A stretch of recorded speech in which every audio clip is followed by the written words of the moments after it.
మన ఫ్యామిలీ అందరికీ హాయ్ అండి. అందరూ ఏం చేస్తున్నారు? భోజనాలు అయిపోయి అందరూ ప్రశాంతంగా కూర్చొని టీవీ చూడటమో, లేదో కొద్దిసేపు చిన్న కునుకు తీయటమో చేస్తున్నారా? నేనైతే మొదటిసారి ఈ సంవత్సరంలో మొదటిసారి పండిన మామిడికాయని కోస్తున్నానండి. పండిన మామిడికాయ అంటే ఎక్కడ మనం సెంటర్‌లోనో, మార్కెట్‌లోనో కొనుక్కొచ్చిన మామిడి పండ్లు కాదండోయ్.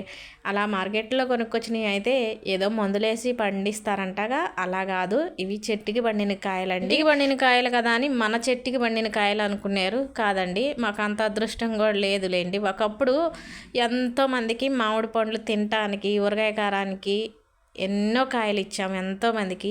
ఇప్పుడు ఒక్క చెట్టు కూడా లేదు. అందుకే అంటారు ఓడలు బండ్లు అవుతాయి, బండ్లు ఓడలు అవుతాయి. నేను చెప్పిన మాట మా వారు ఒక్క మాట ఎవరో ఇచ్చిన పండ్లను చూసి మురిసిపోకోకుండా మన చెట్ల కాయలు పండ్లు కోసుకొని మురిసేవాళ్ళం. కానీ ఎందుకులేండి, ఎన్ననుకున్నా జరిగిపోయినాయి, మళ్ళీ తిరిగి రావు కదా. అయిపోయిన పెళ్ళికి బాజాలు ఎందుకు అన్నట్టు అయిపోయిన దాన్ని తవ్వుకోవటం వేస్ట్లేండి. కానీ ఆ విషయం పక్కన పెట్టేద్దాం. ఇంతకీ ఈ మామిడికాయ సీజన్ వచ్చిన తర్వాత మీరు మొదట మామిడి పండు తిన్నారా?